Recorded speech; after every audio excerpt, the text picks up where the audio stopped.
Olá pessoal, tudo bem? Vamos começar aqui mais uma aula no canal Ciência ao Ponto com o professor Fabrício Holanda.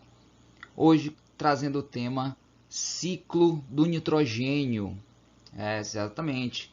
Então, eu já gravei um vídeo falando de ciclos biogeoquímicos, mas nós não incluímos o ciclo do nitrogênio. Mas por quê, professor? Porque eu prefiro fazer o ciclo do nitrogênio separado. Dentro dos ciclos biogeoquímicos, o ciclo do nitrogênio é aquele que mais aparece nas provas do Enem. Então a gente vai fazer um vídeo com mais cuidado, com mais calma, né, falando do ciclo do nitrogênio. Tá? Mas é o mais difícil, professor? Ele é um pouquinho mais complicado, um pouquinho só. Tá? Mas se você prestar bem atenção, nós vamos conseguir entender todo o processo que envolve o ciclo do nitrogênio. Tá? Então vamos lá, começar aqui falando de uma forma geral sobre o nitrogênio. Né? Esse ciclo que envolve o nitrogênio ele é um ciclo gasoso, tá? Semelhante ao que acontece, por exemplo, com o gás carbônico. Tá? Então, apesar dessa similaridade, nós temos muitas diferenças entre os dois ciclos. Primeiro, com relação à quantidade do gás nitrogênio na atmosfera, especialmente falando da troposfera, que é onde nós estamos, né? Nessa primeira camada da atmosfera. A atmosfera ela tem 78% de nitrogênio, aproximadamente. E o carbono, 0,03, né? Uma quantidade muito elevada de nitrogênio. É o gás que está em maior quantidade aqui na troposfera. Tá? Então, apesar dessa grande quantidade de nitrogênio estar presente aqui na atmosfera, então somente alguns grupos de organismos, ou melhor, até de micro-organismos, conseguem fazer a utilização desse nitrogênio no estado gasoso, né, no nitrogênio que está na atmosfera. Fazer esse processo de fixação do nitrogênio acontece em apenas alguns grupos de organismos. Tá? Nós vamos entender como acontece. Então, esse envolvimento biológico do ciclo do nitrogênio é muito mais extenso do que o ciclo do carbono. Tá?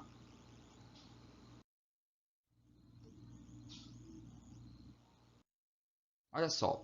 Primeiro falar aqui da importância no ciclo do nitrogênio. Falar especialmente nos organismos, para os organismos vivos como nós. Por exemplo, os ácidos nucleicos, né? DNA e RNA possuem nitrogênio. Isso mesmo, nós temos nitrogênio no nosso material genético. Tá? Assim como tem nas proteínas, porque as proteínas são formadas por subunidades chamadas de aminoácidos. Aminoácidos. Então, existem também o nitrogênio nos aminoácidos que formam as proteínas. Também nas vitaminas, para quem não sabia.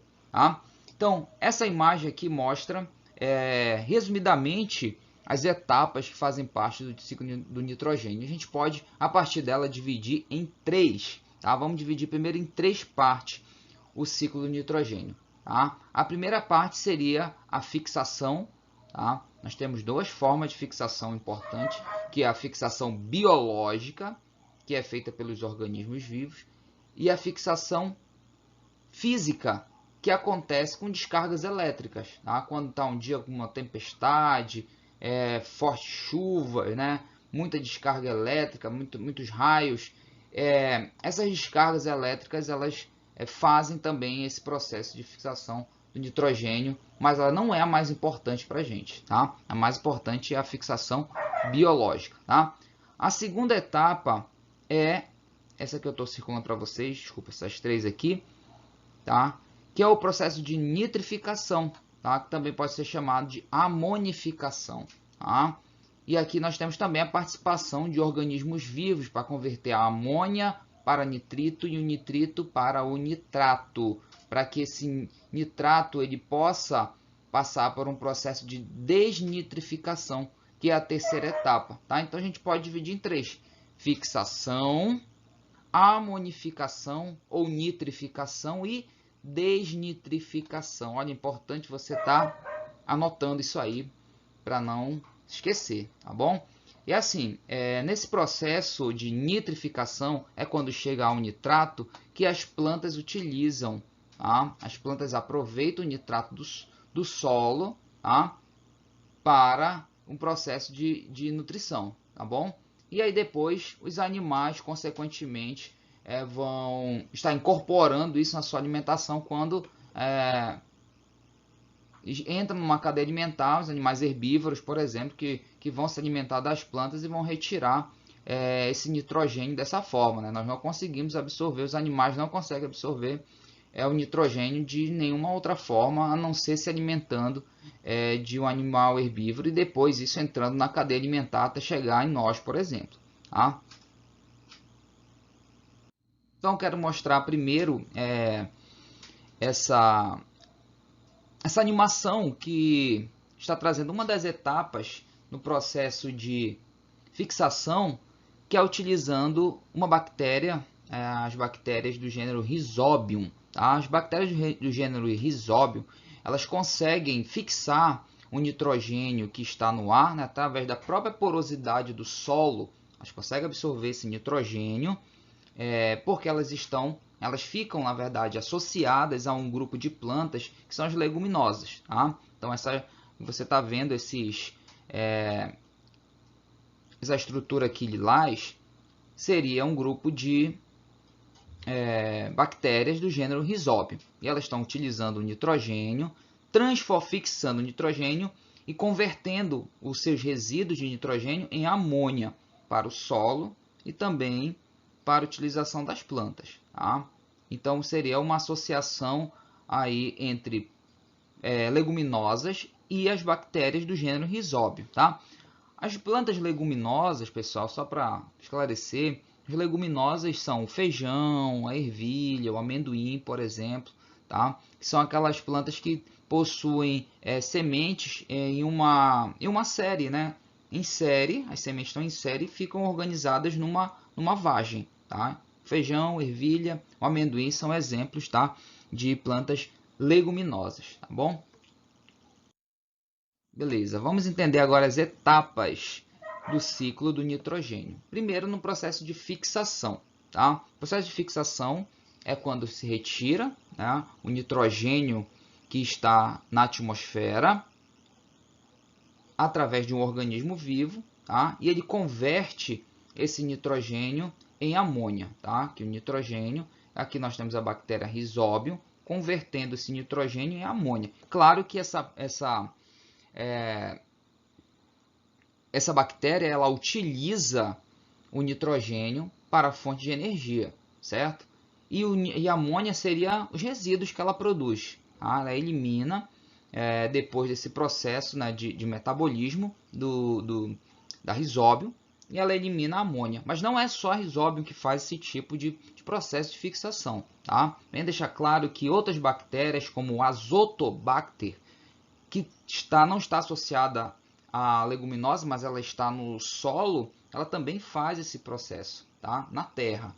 E existem também as cianobactérias que fazem a mesma coisa, mas na água, tá? No ambiente aquático. Então tem a Rhizobium, tem a Azotobacter e algumas cianobactérias, tá? Que fazem esse processo de conversão do nitrogênio, tá? De utilização do nitrogênio como fonte de energia e eliminam, caso para o solo ou para a água, que é o caso das cianobactérias, a amônia. Tá? Mas a amônia ainda é pouco utilizada, né, pelas plantas. Então, o que vai acontecer? Existem outras bactérias que estão no solo e que vão utilizar essa amônia. Tá? No caso, um processo chamado de nitrosação, que já faz parte daquele pacote da nitrificação, tá? É dividido em nitrosação, primeira parte aqui, nitrosação, que já seria a conversão da amônia para nitrito, aqui amônia para nitrito. Então, a bactéria Nitrosomona, ela converte, ela utiliza a amônia, tá? E ela vai converter essa amônia em nitrito. Tá? E assim como tem um processo de nitração, que já vai ocorrer por outra bactéria, que é a Nitrobacter. Tá? Então, a bactéria Nitrobacter usa um nitrito, tá?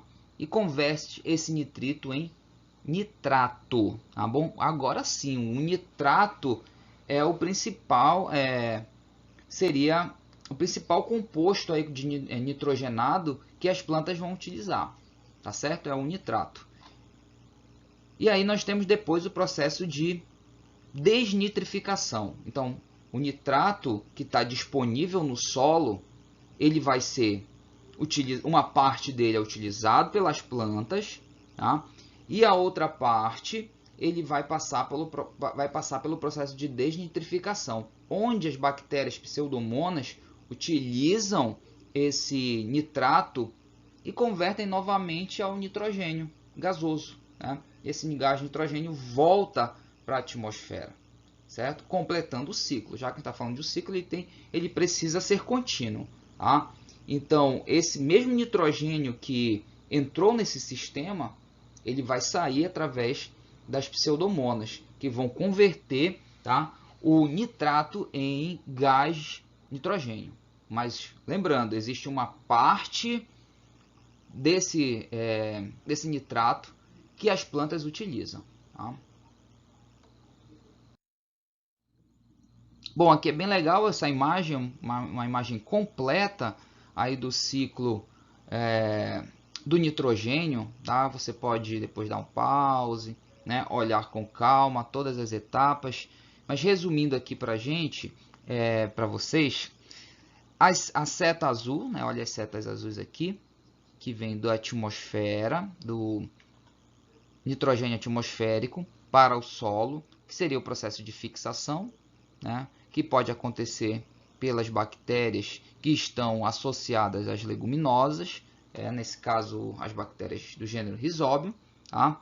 E aí você tem as bactérias que estão livres no solo, como a Azotobacter, tá? Que faz a conversão, né? Utiliza esse nitrogênio e faz a conversão dele em amônia, tá? Aí a amônia é disponível no solo. Aí você tem todo o processo aqui, ó, as setas azuis mais claras, que seria o processo de nitrificação, tá? Onde a gente tem a mudança, né, a conversão da amônia para o nitrito e do nitrito para o nitrato, tá? E aí depois, por fim, aqui a seta azul no processo de desnitrificação, transformando o nitrato em gás nitrogênio novamente. Mas dentro disso, não esquecer, ó, a planta vai utilizar amônia, usa uma parte da amônia, algumas plantas, tá? E também utiliza o nitrato. O nitrito não é utilizado pela planta, pessoal. O nitrito ele é muito tóxico para a planta, então ela não utiliza o nitrito. Ela vai utilizar um pouquinho da amônia e mais do nitrato, tá? Beleza? E aí, quando esse nitrato entra no sistema biológico, numa planta novamente, tá? Um animal herbívoro assimila esse nitrogênio dessa forma. Os animais só conseguem assimilar o nitrogênio dentro da cadeia alimentar, tá? E aí você tem um animal herbívoro que entra na cadeia e vai passando esse nitrogênio para os outros seres vivos, como eu disse, até chegar em nós, tá? Nós seres humanos. Beleza, pessoal? Espero que tenha entendido aí o assunto sobre ciclo do nitrogênio. Se tiver alguma dúvida, você pode colocar a sua pergunta aqui nos comentários, tá? Valeu, pessoal. Até a próxima.